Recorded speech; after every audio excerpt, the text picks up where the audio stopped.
afternoon, everyone, and welcome back to the Brainy Boomer Lecture Series. We're so very happy you've all joined us today. In 2007, the McGill University Research Center for Studies in Aging, or the MCSA's Education Committee, started the Brainy Boomer Lecture Series in order to suggest practical steps to both improve and maintain brain health, as well as to promote healthy lifestyle choices amongst the most populous generation in history.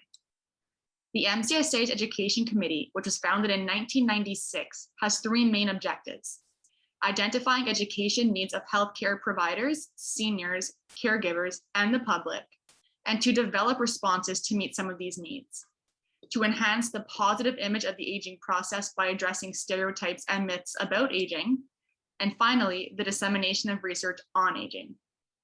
Dr. Joe Schwartz is the director of the McGill University's Office for Science and Society, which has the mission of separating sense from nonsense. He is the recipient of numerous awards for teaching chemistry and for interpreting science for the public.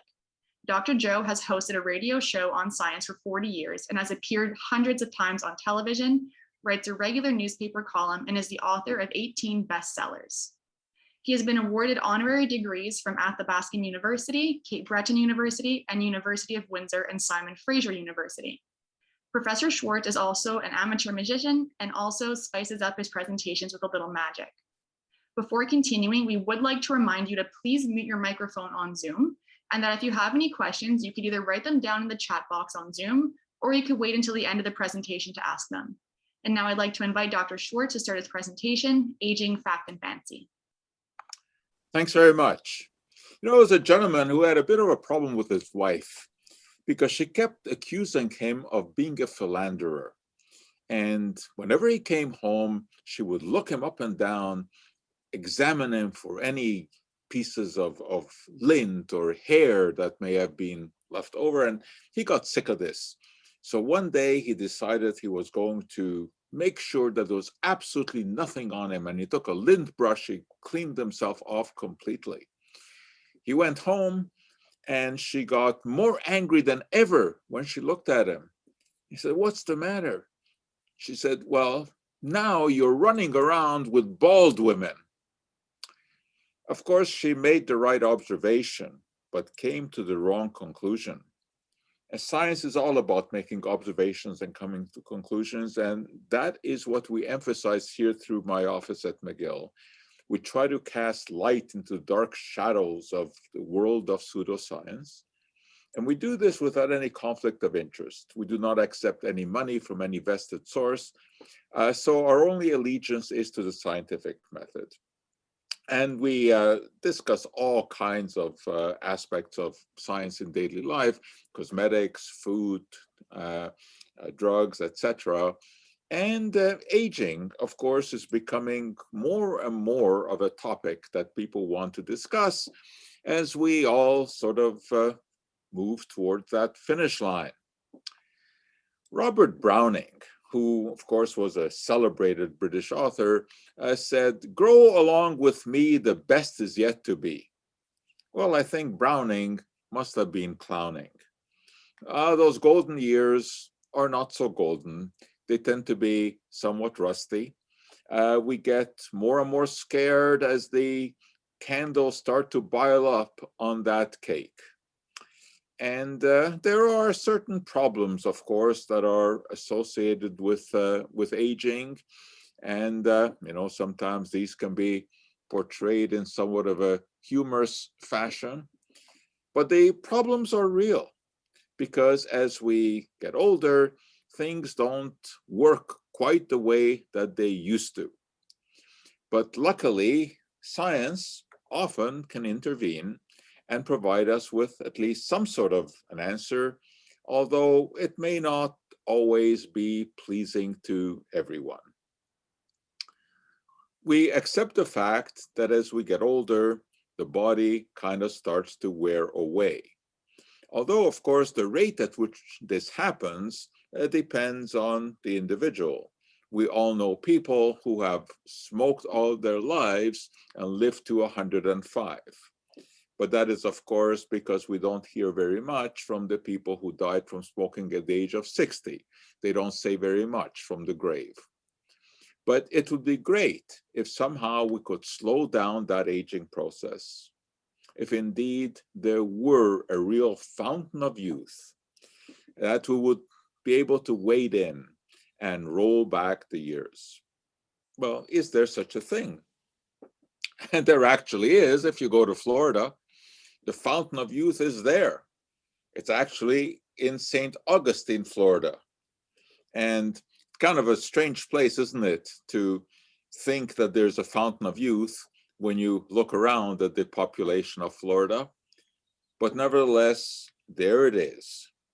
The fountain of youth, supposedly discovered by Ponce de Leon, the Spanish explorer who came to Florida from Puerto Rico and actually named Florida because it was so flowery, and it comes from flower in Spanish. And the story is that the natives showed him a spring, which was magical, and it would reverse aging. This, of course, is a mythical story.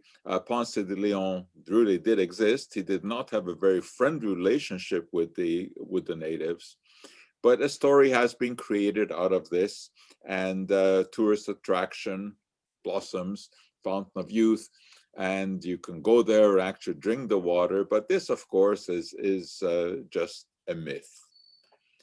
Now, over the years, historically, of course, there have been numerous anti-aging regimens that have been proclaimed to be effective. If we go back to the days of the Bible, we can go back to King David. And when he was getting older, he consulted his physicians, and they said to him that bringing a young virgin into the bedroom would be a beneficial thing to do. Well, who can argue with that one? And certainly the king did not, and supposedly he made use of this advice and was invigorated. The ancient Romans had a similar idea. They would have their Vestal virgins occupy a room overnight, and in the morning, the elderly gentleman would come and inhale the exhaled breath of these ladies. And they claimed that they felt a lot better. Undoubtedly so, but I think that was due to the placebo effect. Cleopatra had her own anti-aging regimen. She would bathe in donkey milk, in fermented donkey milk. And believe it or not, this actually has scientific connection. Milk, of course, contains the sugar lactose. And when milk ferments, the lactose turns into lactic acid, which you may recognize because it is a component in many of the anti-aging creams around today. It is one of the so-called alpha hydroxy acids. That term refers to specific molecular structure.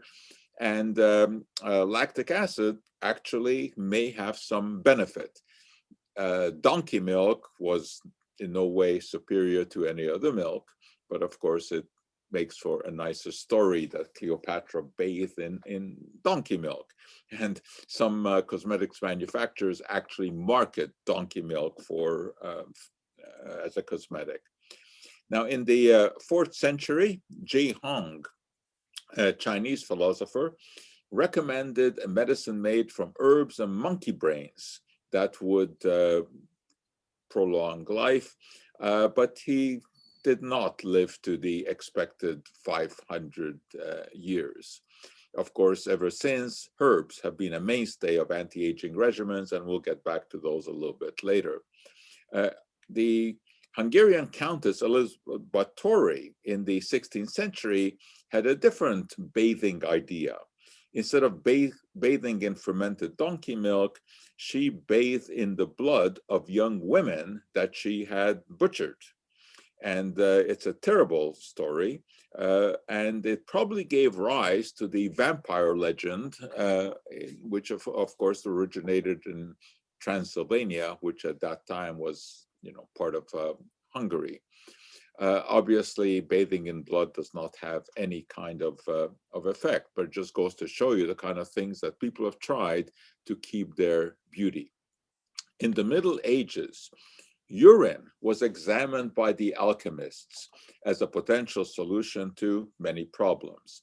Now, of course, the alchemists are thought about as sort of bungling chemists who try to turn lead into gold, unsuccessfully, of course.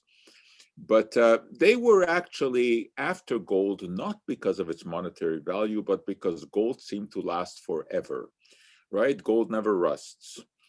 Gold coins that have been at the bottom of the ocean for centuries and dragged up look exactly the same as when they went into the water.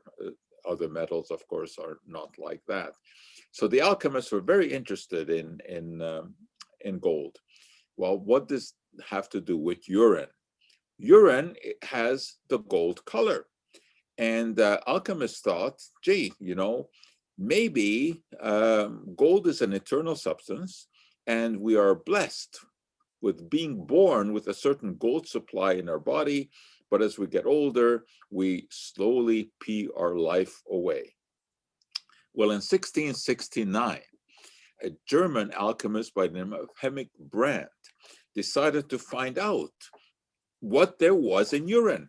And he took a large container of urine and he began to boil it to evaporate off the water. And as the sun went down and his flask started to lose its water content, it also began to glow. He thought for sure he had discovered the key to immortality. He discovered the secret of life, the philosopher's stone, as it was called. No, he did not discover the secret of life, but he did discover phosphorus, which turned out, of course, to be a very, very useful element. Not the element of life at all, because phosphorus was used in incendiary weapons, so quite the opposite. But nevertheless, it was a very interesting discovery. And then in the 18th century, German physician Hufeland had another idea. He suggested that laughter was the most healthy exertion, and this would keep people young. But he had an addendum to this. Hearkening back to King David, sleeping in the proximity of youth was also excellent. And Hufeland was an interesting person who promoted vitalism and natural therapies and vegetarianism. And actually today, of course, we know that plant-based diets are pretty healthy. So these were some of the attempts to slow down the aging process throughout the years. But it really wasn't until the 19th century that science really entered the picture. First, in the form of Charles Brown-Séquard, a physiologist, properly educated, born in Madagascar, spent a lot of his days, though, in America and in France. And he had learned that eunuchs in Egypt, eunuchs, of course, are men who have had their testes removed, that they suffered from all kinds of health problems. So he concluded that the testes were producing some chemical that would flood the body and keep it healthy. He began to investigate this. And of course, human volunteers were difficult to come by. So he resorted to dogs, and particularly their testes. He made extracts of the testes of dogs and also of guinea pigs, and he became his own guinea pig. He began to experiment on himself. He injected himself, believe it or not, with the extracts of testes of animals, mostly dogs and guinea pigs, and he claimed that he felt invigorated and youthful, and he was able to visit the bedroom of his younger wife much more frequently. As you can imagine, stories started to spread about this. And Brown-Séquard became famous in this cartoon. As you can see, the poor animals are being brought to him to have their testes removed so that he could sell them in the form of a drug that came to be called siccarine, Well, he himself never sold such a drug. He was a legitimate scientist, but the charlatans jumped on that bandwagon and began to sell various kinds of testicular extracts as an anti-aging regimen. Well, one of Brown-Séquard's disciples was a Russian physician who had emigrated to France, changed his name from Sergei to Serge, and Serge Voronov thought that maybe it would be better to resort to human testes extracts rather than from animals. But where was he to get these? And he made a pact with the French government to be able to remove the testes of executed criminals for scientific purposes. And the French government agreed to this, and he began to do exactly that. And he took these testes and he actually inserted slices of these testes into the scrota of willing gentlemen. And there were a lot of willing gentlemen who were convinced that this would give them back their youthful energy. Unfortunately, he soon ran out of executed criminals. So he thought, well, what's the next best thing? Maybe chimpanzees. And he started a farm in Italy to raise these animals, only to remove their testes and use them for his scientific experiments.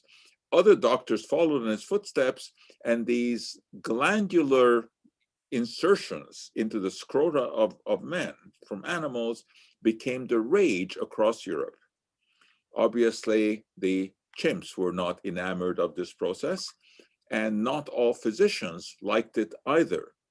In fact, Sir Arthur Conan Doyle, the creator of Sherlock Holmes, who of course was a properly trained physician, and it was while he waited for patients to come that he wrote the Sherlock Holmes stories. Luckily, he wasn't a very good physician. And he certainly objected to these glandular transplants.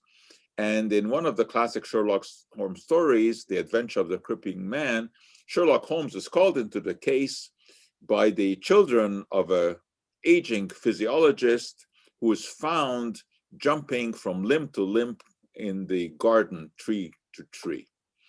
And as it turns out in the story, he'd made a monkey of himself by using monkey gland extracts. And this was Conan Doyle's way of making fun of this situation. In Vienna, Eugene Steinac had another idea.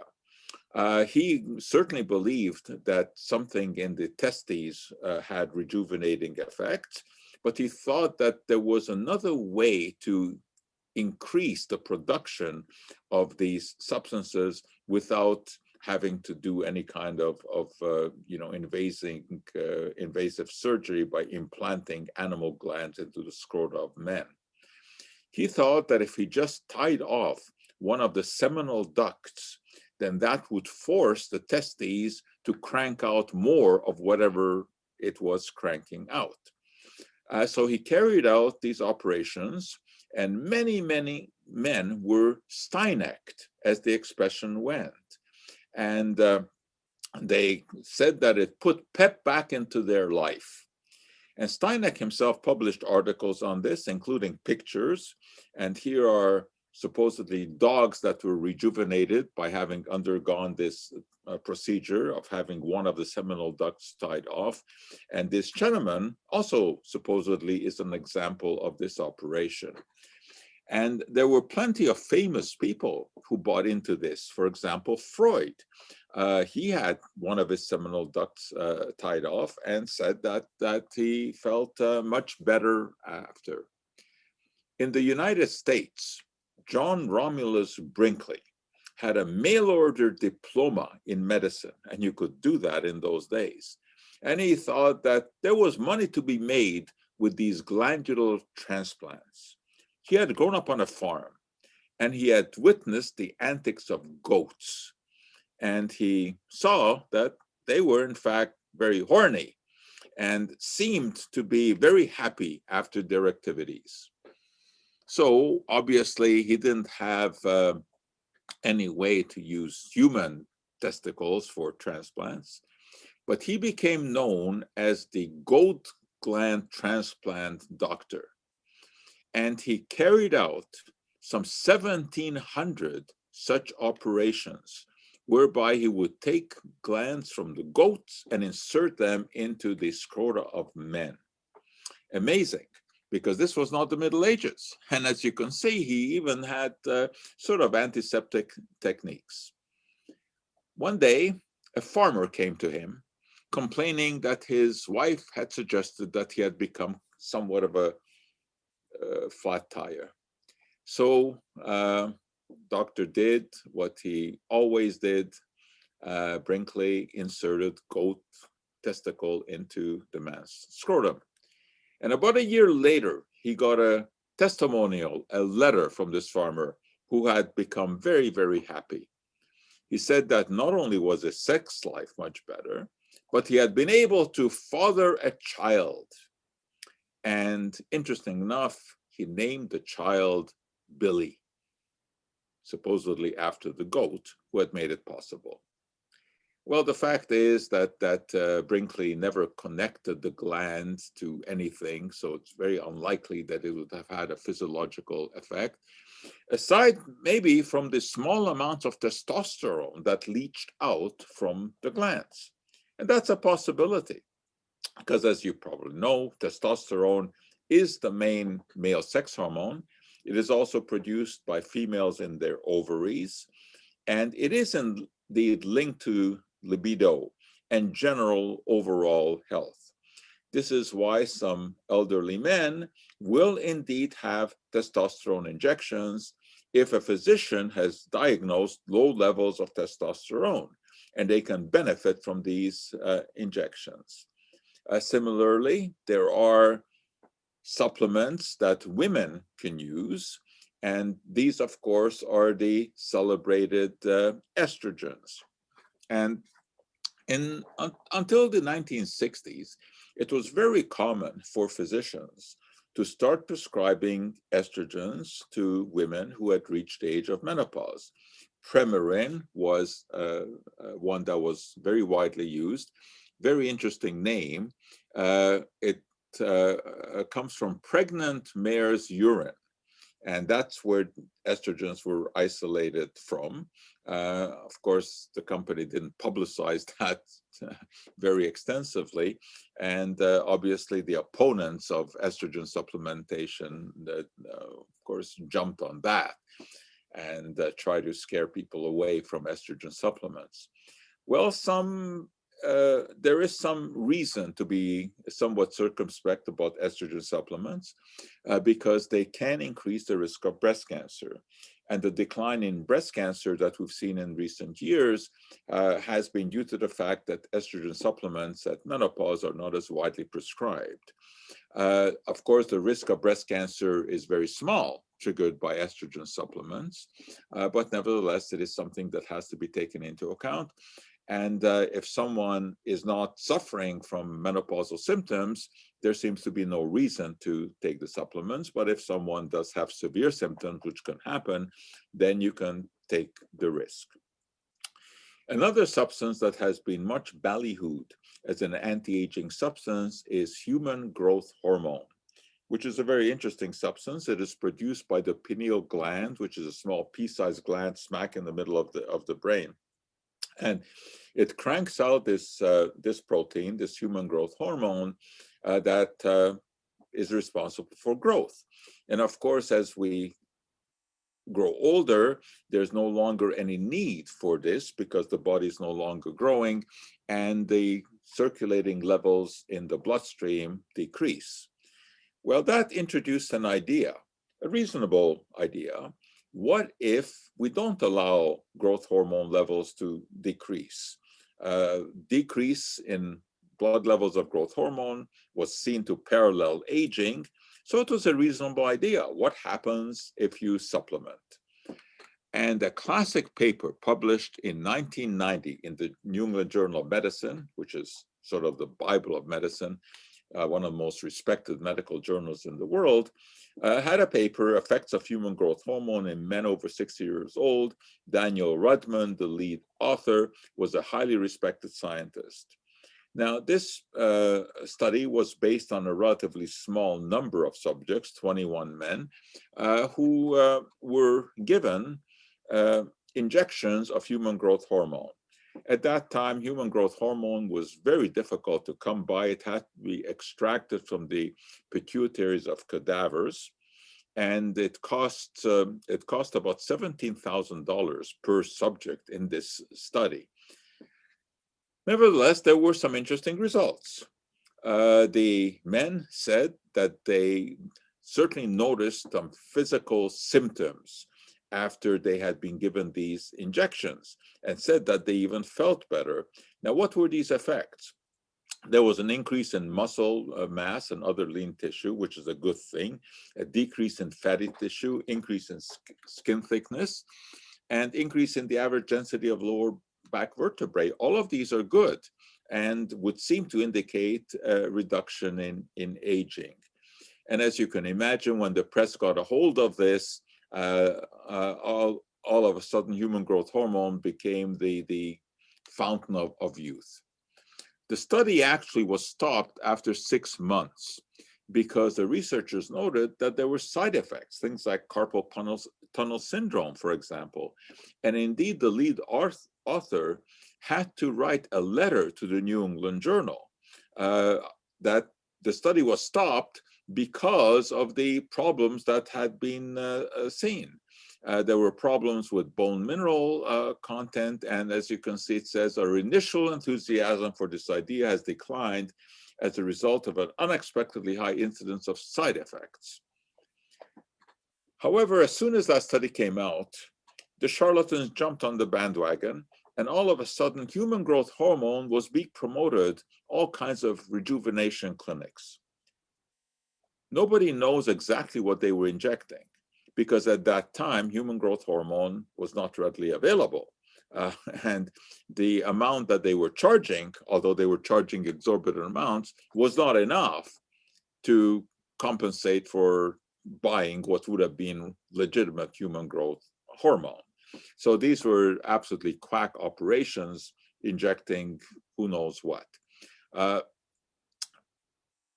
Once this came to light, they decided that there was another way to make money. And this was by selling what they called secretagogues. Now, human growth hormone is a protein. And proteins, of course, are composed of amino acids, chains of amino acids. So here's what these marketers said. The body makes human growth hormone from amino acids. So let's come up with a supplement that has the right blend of amino acids, and this should improve the body's synthesis of human growth hormone. It sounds logical to someone who's not scientifically astute, but I'll give you an analogy. This is like taking windows, doors, and bricks and piling them on a vacant lot and waiting for them to assemble themselves into a building. It's not going to happen without the manpower and the cranes and the bulldozers that are necessary to do this. The reason that the body's synthesis of growth hormone winds down is not for the lack of raw amino acids. There are plenty of amino acids in our diet. What happens is that the process by which these amino acids are converted into human growth hormone slows down. The enzymes that do that are no longer functioning as effectively. So these secretagogues really cannot increase levels of growth hormone in the body. However, today, it is possible to make human growth hormone on a much more economical level because it can be done by recombinant DNA technology. That is, bacteria can be genetically modified by implanting a gene into them that codes for the production of human growth hormone, and they can crank it out. So it is now possible to buy legitimate human growth hormone. It is still not cheap, but there are people who are injecting themselves or have their doctors inject them with human growth hormone. Sylvester Stallone, Suzanne Summers, Nick Nolte are classic examples of this. And they sing the praises of this. However, there is a downside to this as well.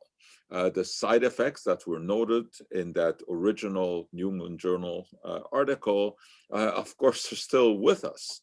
And no researchers today actually recommend the use of human growth hormone, because there is also the possibility that it is going to make substances grow inside the body that you don't want to grow, tumors, for example.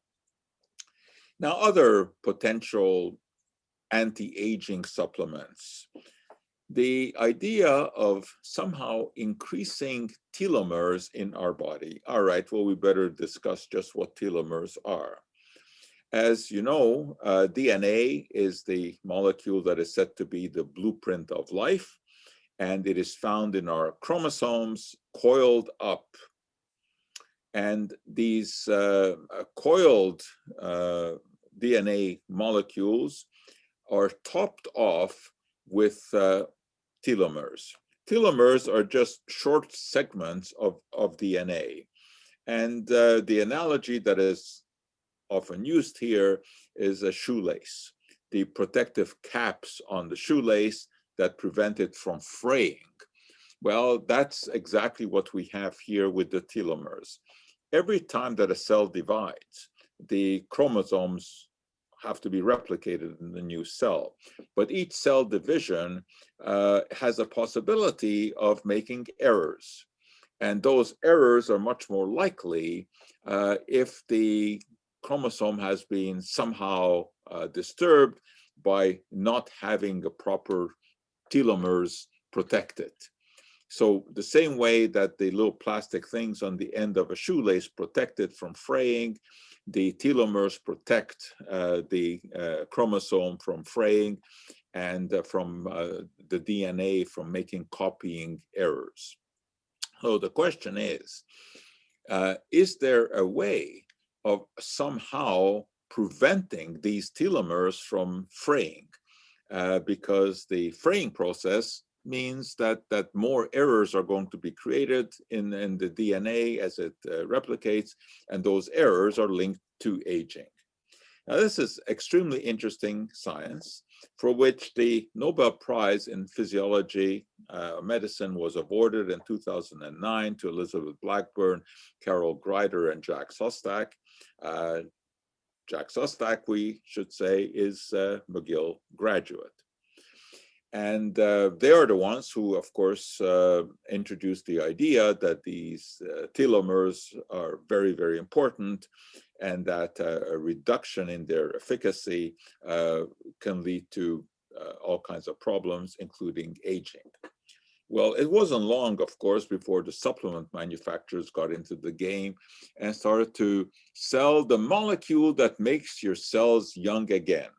As you can see, the quote is, the first and only supplement clinically proven to add length to your telomeres. Well, the term clinically proven is really stretching the truth a little bit here. There are some laboratory studies that show that it may be possible to indeed lengthen telomeres, but that is a long way from showing that it happens in the human body. What they are actually selling is a dietary supplement, and it is an extract of a plant, the Astragalus membranaceus plant, which actually does have a compound in it called cycloestrogenol, and in vitro, that is in laboratory experiments, you can show that in cell culture, it has some effect on retaining the efficacy of the telomeres. However, what we really want before jumping on this bandwagon is a study that shows that it does something in humans. We want a human clinical trial, double-blind, randomized, placebo-controlled, and of course, we don't have that. This has resulted in a lawsuit against the company that markets such products because, of course, they don't really have the evidence on which they have based their marketing. Another interesting supplement can be traced to Easter Island, which is a fascinating island off the shore of Chile in the Pacific. And of course, it is noted for these remarkable statues that were made by the natives centuries ago. And no one knows exactly why they made these statues that face out towards the ocean. But for our context here, the interesting idea is that researchers were fascinated by the fact that the natives, who were mostly barefoot on this island, never contracted bacteria from the soil. Even though, you know, they may have stepped on stones and had little cuts in their feet, they never got tetanus, which is, you know, a classic bacterial infection that people get. I mean, you know, now you step on a rusty nail, they tell you to go to the emergency room to get a vaccine against tetanus. But none of the natives there suffered from this. So researchers looked at the soil to see what was so different there. And they discovered a particular type of bacterium that was present in the soil. And, you know, whenever you discover a novel species, of course, it is put to a test for all kinds of possibilities.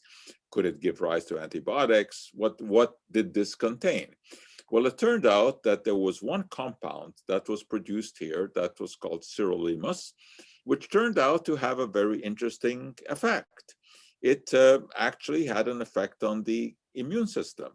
And this became useful in certain diseases characterized by you know, impaired immunity.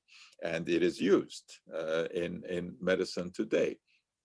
And then it was discovered that as cells function, they process nutrients, and of course they grow. One of the hallmarks of this biochemical activity is the production of free radicals. And these are these rogue molecular species that have an unpaired electron and are very prone to attacking other molecules in order to satisfy their hunger for electrons. And they can disrupt proteins, they can disrupt DNA. Well, it turned out that sirolimus had an effect which would neutralize free radicals. And that, you know, interesting kind of an observation, and it merits further investigation. However, again, we do not have any kind of clinical evidence that Rapamune slows down the aging process, but it is a drug that is used for certain immune impairment conditions. Now, wine. Of course, much has been made of this, that a glass of wine a day keeps the doctor away, and the suggestion has been that it is because of a compound called resveratrol that is found in red wine. And resveratrol indeed is an antioxidant, which will interfere with the action of free radicals, just like sirolimus. So there is some interesting, you know, an interesting concept here, which has been well studied by Dr. David Sinclair, a very, very reputable Harvard researcher. So, you know, one wants to take a look at exactly what he has found. And he has done a number of studies on this compound resveratrol, which is found in wine. And the study that has been very much publicized and, you know, written about was when he took one group of mice, fed them a standard laboratory diet. Another group of mice were fed an unhealthy diet, as you can see, with 60% of calories coming from fat. So obviously they were going to gain weight. And then there was the third group that was also supplemented with the same fatty diet, but was given resveratrol. And as expected, the mice in the fatty group became obese.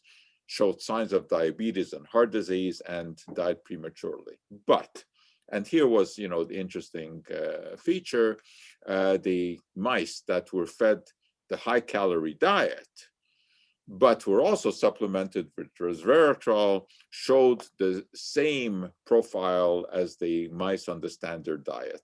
That is, they did not become sick, they did not develop heart disease. So you can imagine why such a study got a great deal of publicity. However, what was left out from most of the press reports was the amount of resveratrol that was given to the mice was the equivalent of roughly 100 bottles of red wine a day. And even people who really like wine, I don't think would go for 100 bottles a day, neither should they. We do have some theoretical rationale for how resveratrol works.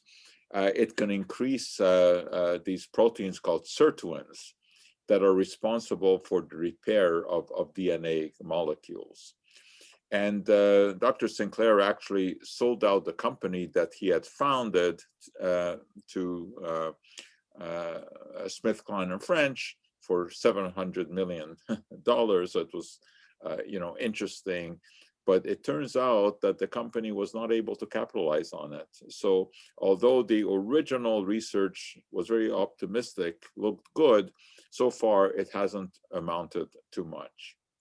But there are other ways that perhaps these sirtuins can be increased in the body.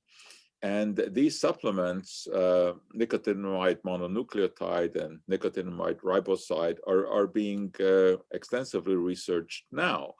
And again, this is being done, by proper academic researchers. However, the evidence, again, so far comes only from laboratory studies. And it would be great to have human clinical trials because there is potential here.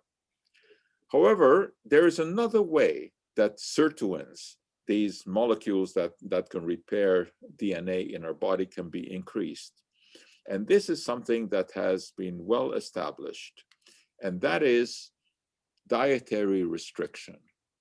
Now, it's not something, of course, that we look on with great favor because, if you really got to cut down so severely on what you eat in order to reduce aging, is it worthwhile? Anyway, in 1935, Dr. Clive McKay, again, noted researcher at Cornell, found that if he put his mice on a very low calorie diet, they've lived 40% longer than the animals that were allowed to eat as much as they want. Now, of course, we immediately have to point out that women are not giant mice. And the mice are not, a total model for what happens in our body physiologically. But anyway, they can serve as a springboard for further research, which they did. And Dr. Roy Wolford, a California physician, investigated this further and found indeed that when he put mice on a calorie-restricted diet, they lived about 50% longer. And that's pretty amazing. And this is when he wrote his book, 120-Year-Old Diet, and he said that he was going to be an example of this because he was going to put himself on a low-calorie diet, although ensuring that it still had enough of the proper nutrients. Wolford was a very interesting gentleman. He was he was a crew member in Arizona who lived in this rather interesting biosphere in which they lived totally sealed off from the world for 2 years, growing everything inside. This was a prototype to see what would have to be done if we ever make it to Mars. And, he was one of the researchers here. Unfortunately, he did not live to be 120. He contracted ALS, which of course is a devastating disease, nothing at all to do with his low-calorie diet.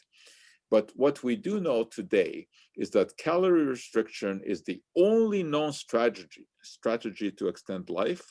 And it has been shown in a number of species, from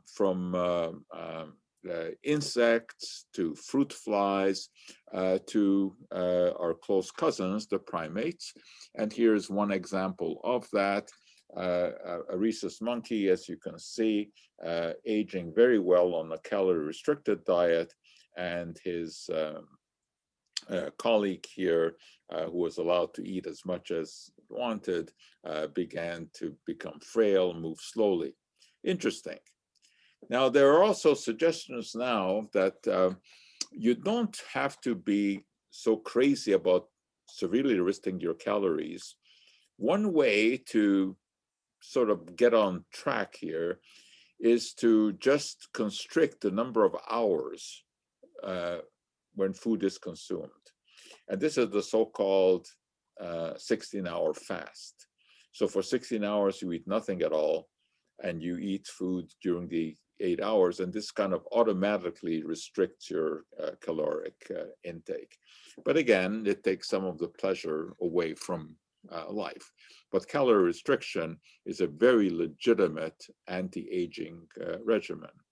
Of course, there are all kinds of far-fetched regimens out there. One that you have may seen advertised quite a bit is about this protein, aquaculture, that is extracted from jellyfish. And they give you some, scientific rationale for this, but actually this is just a lot of pseudoscience, and it really doesn't have any scientific backing. But the product that they are selling is one that you may recognize because it is so extensively advertised every night on CNN, and this is Prevogen. And it makes no sense whatsoever. They don't have any clinical trials. And furthermore, the protein that they talk about, which is supposed to be effective, gets digested as any other protein. It doesn't make it into the bloodstream. And interestingly enough, although they make a big deal out of the fact that it was found in jellyfish, it isn't even extracted from jellyfish. But of course, the most important thing is that there's no evidence at all that this works. It's absurd. But there are some other absurd modalities out there. Cryogenics, cryonics. Here the idea is that you freeze someone right after their death.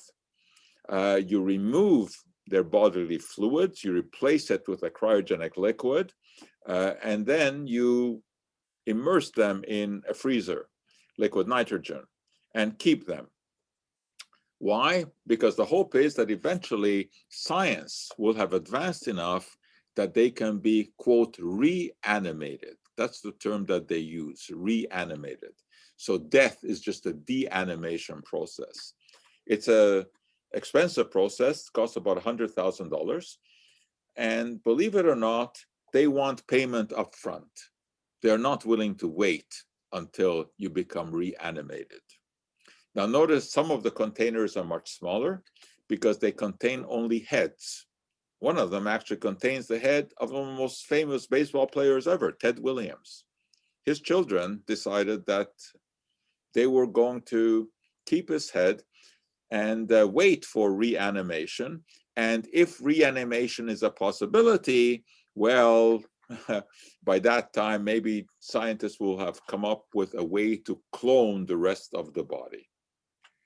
I doubt that this is going to happen, but in science, you hesitate to say never. Stranger things, well, maybe not stranger, but strange things have happened.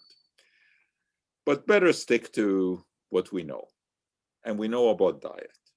We know that you are what you eat. That's not just an old adage. That's a statement of scientific fact. We are composed of the molecules that come from food. So more and more studies are showing that a plant-based diet is beneficial. And there are some foods that are worth looking at more than others. Blueberries and berries in general are one of these because they have a very high antioxidant content. even though the producer of this variety doesn't know how to spell antioxidant.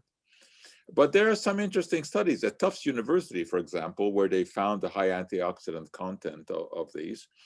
They discovered that it was the blue pigment present in blueberries, anthocyanins is what we call them, that are responsible. And they showed some studies. Now, very interesting to do studies with rodents because they just love blueberries and they will eat as many as you give them. And then you can study what happens.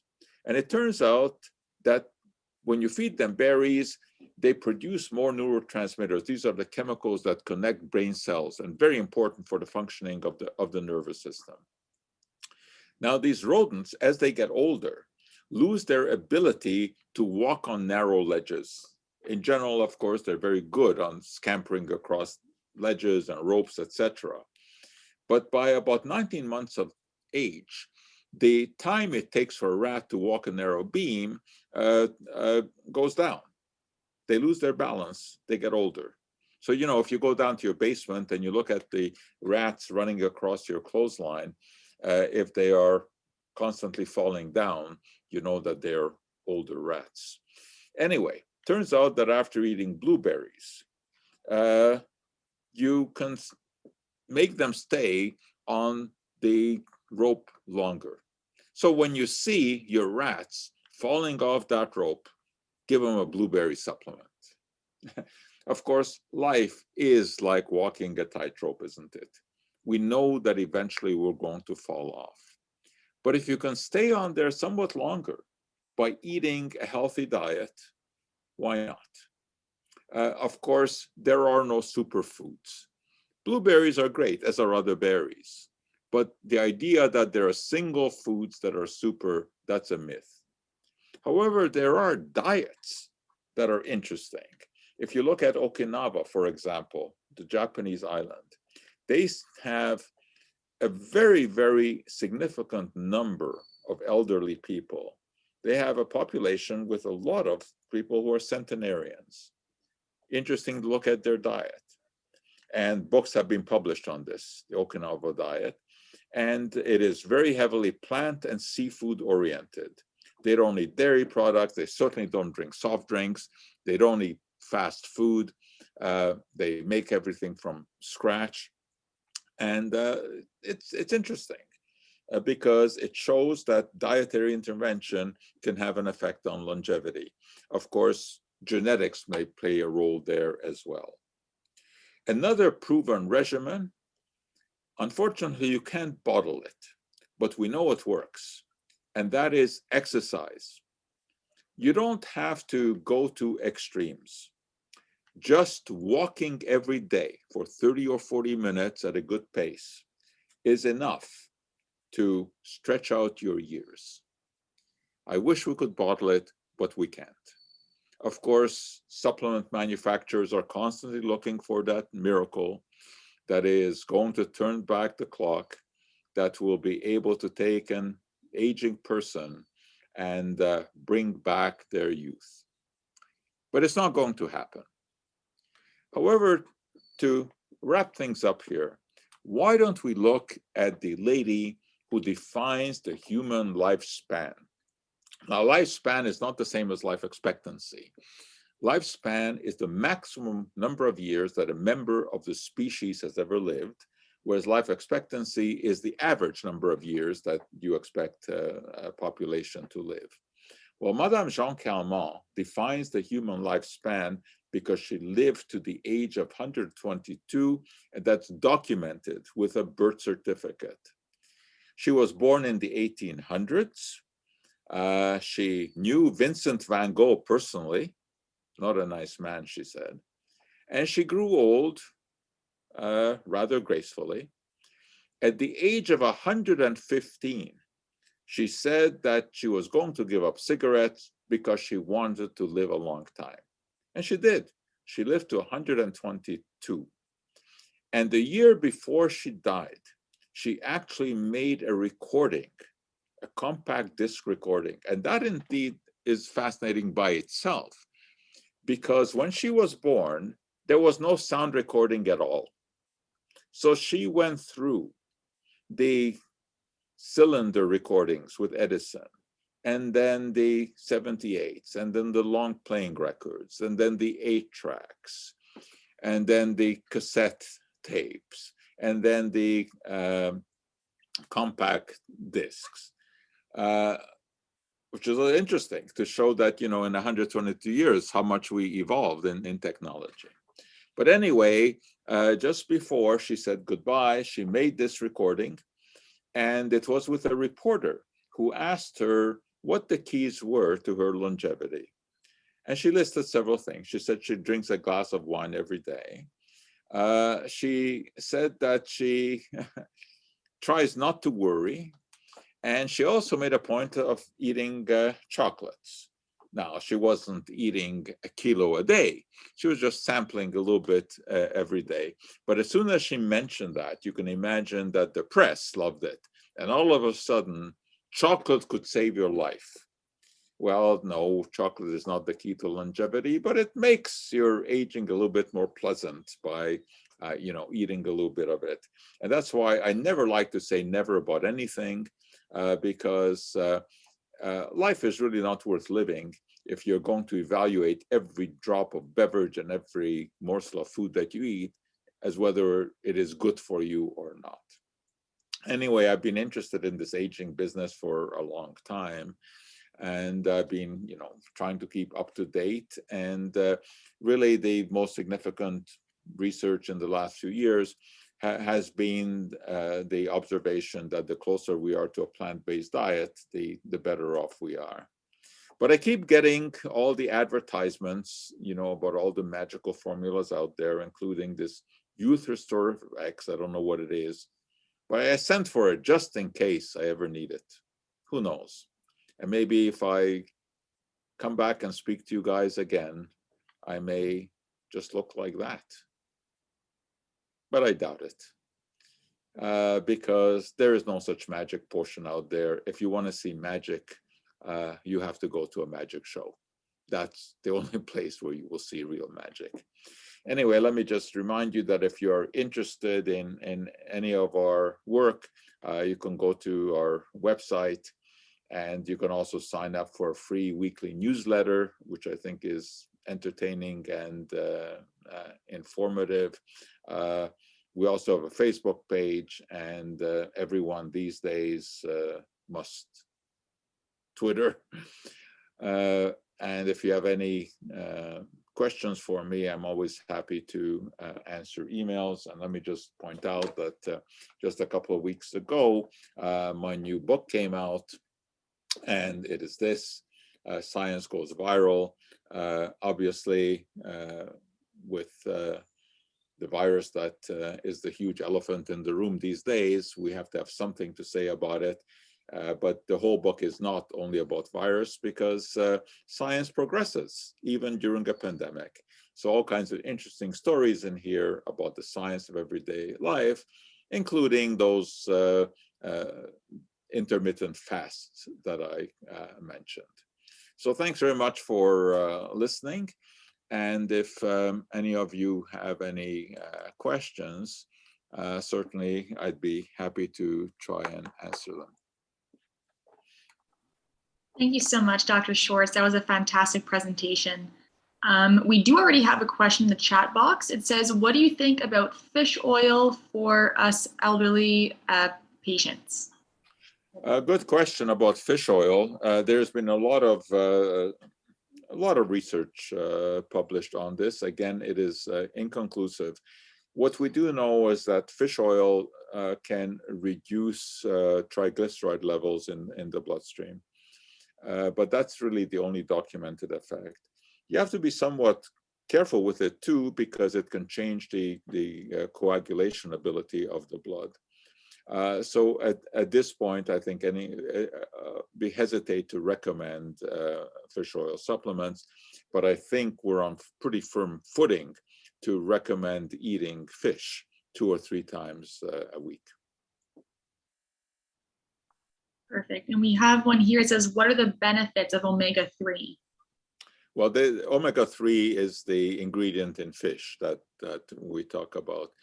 And, while there are omega-3 supplements on the market, when you look at the scientific literature without cherry picking the ones that show benefit, because what we do in science, of course, is try to come to a consensus by looking at all the published literature, because no matter what, there's so much stuff published these days, questionable, good and bad. You can always find a study to back up whatever view you may have. But the overall message that I get, and I look at all this stuff on omega-3, is that at this point, the evidence just is not there to recommend supplements, but the evidence is there to recommend eating fish. Perfect. We have more of a comment here. It says, thank you. It was a very interesting presentation. I do believe in plant-based diets, and I'm trying to change my way of eating slowly.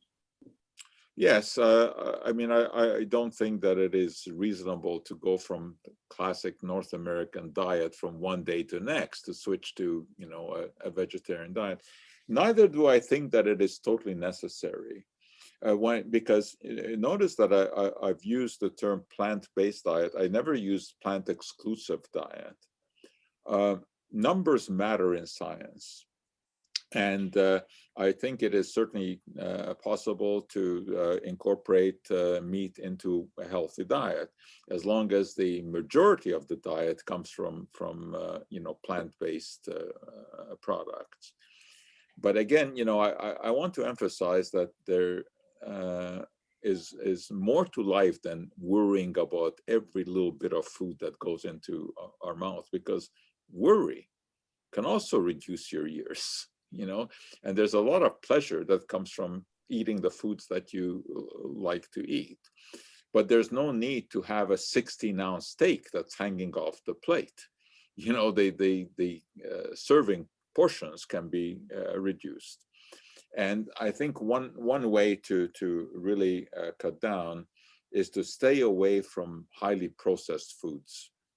That's one simple measure, is that when you go to the grocery store or to the supermarket, spend most of your time around the periphery of the store, where you have the fresh fruits and vegetables and the frozen items, because frozen very often is as good as fresh. And stay away from all of the packaged and boxed things that are in the middle of the store. Perfect. So we have one here. It says, how does sleep affect your aging? Yes. And of course, as we get older, we all have more and more trouble sleeping. Those days when we could sleep till noon are way, way back in our history. And there is a lot of evidence that sleep is important. Question is, how do you control this? Which is not easy to do.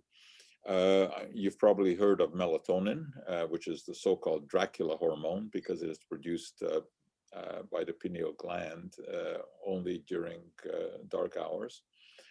And there is certainly a link with improved sleep. And melatonin supplement, the one I find works the best is a spray form that you spray it under your tongue, and that can improve your sleep. I wouldn't say that it works all the time, but I find that it works a lot of the time, and it's pretty innocuous to use. There are all kinds of other theories about what to do.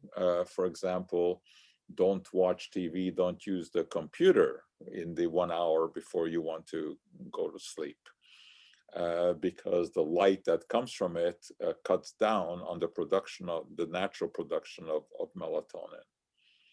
But then you have the problem, what are you going to do for that hour? You're just going to lie there in the darkness. So, the suggestion is that, probably you should be doing reading before your bedtime, instead of looking at the screens that emit the blue light, which cuts down the production of melatonin. And certainly exercise. If you stick to an exercise regimen, that will make you more tired at night, and it will be easier to go to sleep. But sleep is important. I wish I had a magical formula there. If I did, I would use it. Perfect. So we have a question here. It says, what do you suggest to preserve our memory? Any foods, nuts? And then there was another question that I guess goes along with that. Is there any supplement that you would recommend for the aging population? No, there isn't. And I try to, obviously follow that research on the so-called brain nutrients. There's nothing that has any kind of compelling evidence. Other than a diet that is high in the wrong kind of fats, mostly animal fats, has a negative effect. But there's no supplement that I have looked at that has enough scientific evidence behind it to recommend it for improved brain power. And even some of these the websites that claim that they can increase your ability to remember by doing mental gymnastics, by solving puzzles and things like that. There just is no evidence that really works. So the healthy lifestyle of a good diet and a good exercise regimen is good for everything in the body, including the way that your brain functions. Perfect. We have a question here that relates back to the sleep question. It says, is a 20 to 30-minute nap every day good? It is good unless that keeps you from sleeping at night. Okay. And then here it says, what about collagen intake such as powders and liquids? Well, collagen is just a source of protein.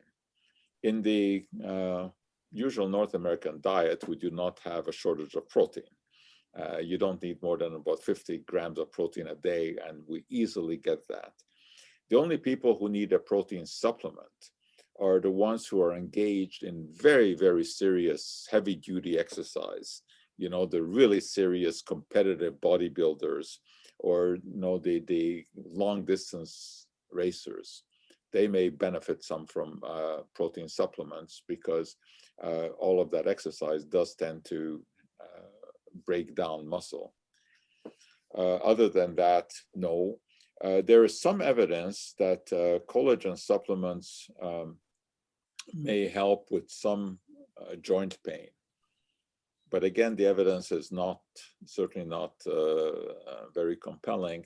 However, for someone who has, arthritic problems and has not found any solution, there's no harm in trying a collagen supplement. Genacol is the one that is, very often advertised. Perfect. So one here says, what is your opinion about the Mediterranean diet? Mediterranean diet is an excellent diet because this is one of those plant-based diets. In the Mediterranean diet, they eat very little red meat. They eat lots of vegetables. They eat lots of nuts. They moderate amount of alcohol. But the Mediterranean is a large area. And so the Mediterranean diet is not one single diet. The diet that you have in Italy is not the same as the diet that you may have in Lebanon. So you have to take a look at which Mediterranean diet we're looking at. But the general Mediterranean diet is high in complex carbohydrates. They don't eat any, refined flour. It's not the white bread. It's not the processed foods. And a lot of seafood, and a lot of nuts, and a lot of vegetables. So yes, the Mediterranean diet is certainly better than the classic North American hot dog, hamburger, pizza diet. Perfect. So you have one here. It says vegetarians often have low iron and B12. Are supplements helpful for vegetarians? And then another one that goes along with that question, it says, do vegetarians need extra protein in the form of a supplement? No, vegetarians do not necessarily need extra protein. Soybeans, for example, and any other bean, very good source of protein. You certainly can have adequate protein intake on a vegetarian diet. The only nutrient that you do not get on a totally vegetarian diet is vitamin B12, because B12 is only found in animal products. Now, there are some bacteria that produce B12, which are on the roots of some vegetables, but it's tough to rely on that. So someone who is on a totally vegan diet certainly should take a vitamin B12 supplement.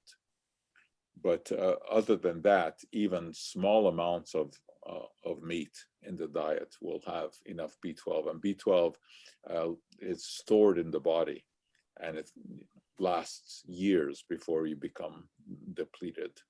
But a vegan diet does require a B12 supplement. Perfect. Here we have a question. It says, what about the Inuit peoples who eat mainly animal protein? Yes, you want to take a look at their animal life expectancy and their life expectancy.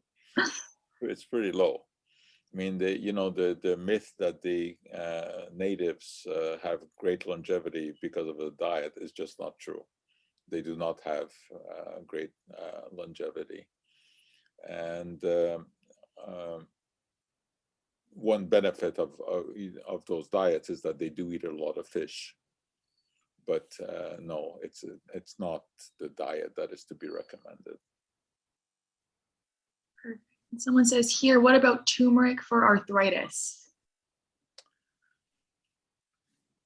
Turmeric is very good for the people who sell turmeric. Perfect.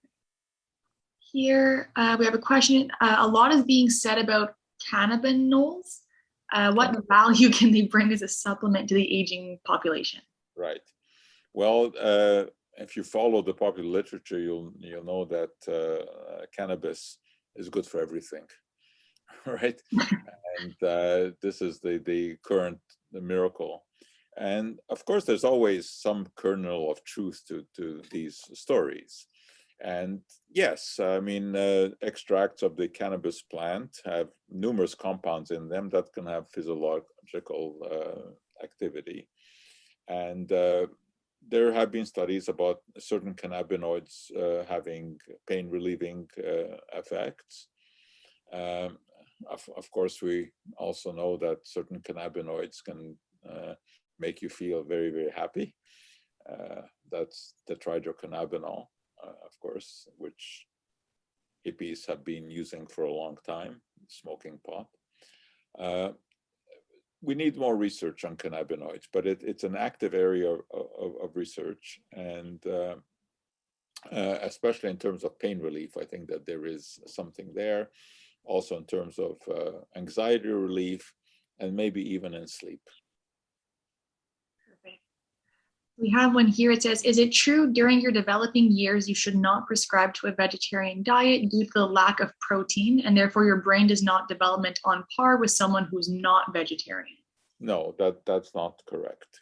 Of course, when we say a vegetarian diet, we assume that it is a proper, balanced vegetarian diet. It's not like, some of our students decide that they're going to become vegetarians and eat pasta every day. No, you have to have a proper balanced vegetarian diet. So you have to do a little bit of your own research on it and get the books on what to do. But it is absolutely possible to have your protein intake from a vegetarian diet. Perfect. Here it says, can fish be eaten daily? Yes. The only time that there would be a concern about eating too many fish is during pregnancy. And then it would be only because of the concern of mercury in some fish. And that is only found in the large predator fish.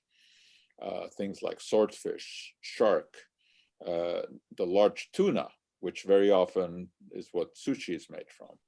So yes, during pregnancy, you might be careful and you would not want to eat fish every day. Perfect. Here it says, is there any benefit to taking over-the-counter eye vitamins for your vision?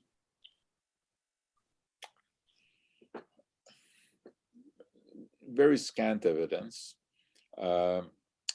Things like Vitalux, which are very heavily promoted. Again, you look at the scientific research, there is some benefit in some studies. Others don't show any benefit. But I don't think there's any harm. This is one area where you really do need to discuss it with your ophthalmologist. They may have experience with specific types of nutrients. And, experience can mean a great deal. I mean, we kind of do set store by peer-reviewed research in science, but experience also matters. And, if you have an ophthalmologist who's been working for 40 years, they will have accumulated a lot of personal observations, and they may have some insight into that, even though there may be no peer-reviewed studies on it. Perfect. So here we have another one that says, what about cramping in the legs at night? If I don't run for a few days, I get terrible leg cramps. Yes, there's not a whole lot that you can do about leg cramps. The usual suggestion is magnesium, but once again, you look at the evidence about magnesium supplements, it's not very compelling. Neither is the evidence about putting a bar of soap under the sheet to prevent leg cramps. That's all over the internet. And even Dr. Oz has talked about it. And of course, if Dr. Oz has talked about it, it kind of means that it's probably useless. We have two more questions, so I'll take them. And I think we're good on questions. It says, is niacin good for lowering cholesterol? And what about glucosamine for arthritis? Yes, niacin does work for lowering cholesterol, but the side effect is that you get a very, very strong flushing effect. Mm-hmm. And a lot of people can't put up with that. The other drugs that work, in fact, better than niacin, of course, are the statins. And I don't know why someone would rely on niacin instead of statins, given the side effect profile. Glucosamine, especially in conjunction with chondroitin, is worth a try for joint pain. Worth a try. It is not going to be helpful immediately. You would have to take it for a while.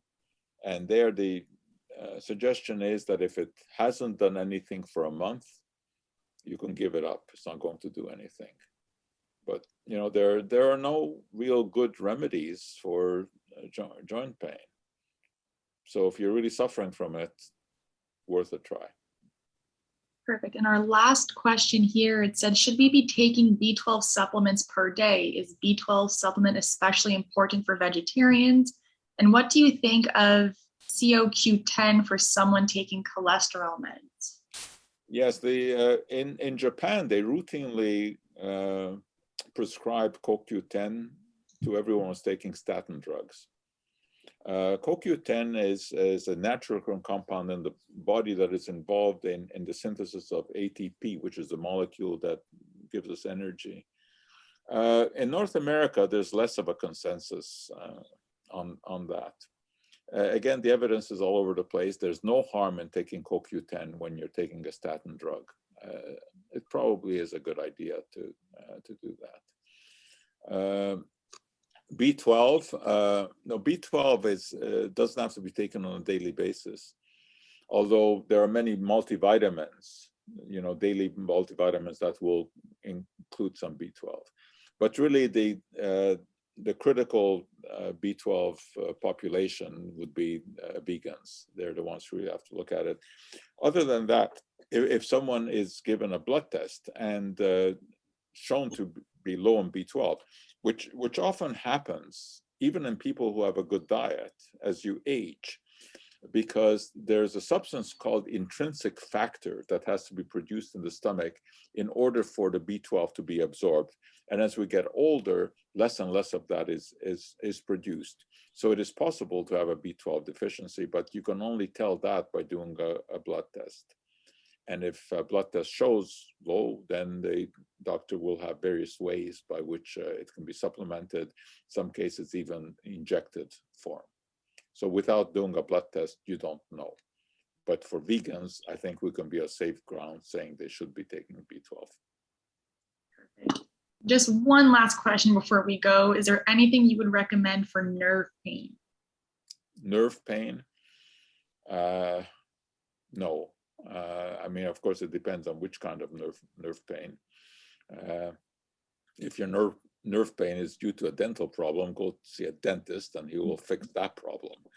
Other than that, for things like diabetic neuropathy or other types of nerve pain, I don't know of anything that works really well. I mean, people, of course, try everything for that. They try acupuncture, they try cupping, they try homeopathic products. I mean, desperation will make people do desperate things. Unfortunately, there really is nothing. But you know, this is an area for neurologists. Perfect. All right. Well, thank you so much, Dr. Schwartz, for today's presentation. It was absolutely fantastic. And we'd like to thank everybody who showed up today. As you can see in the chat box, I put the link to all of our social medias, as well as a link to our Eventbrite page where all of our next events or upcoming events will be posted. Our next event is tomorrow. It's with Dr. Lorraine Mazzella. She's going to be giving a presentation on osteoporosis. So that's going to be a really good one. So I hope to see you all then. We also have the link to a brief survey. We would love to get your feedback about today's event or any other Brainy Boomer event that you've attended, as well as a link to our YouTube channel in case you've missed an event and would like to go back and watch it, and the link to our donations page in case you'd like to get some more information about NCSA, or if you would like to make a donation. Just one more time, thank you so much, and I hope everyone has a great day.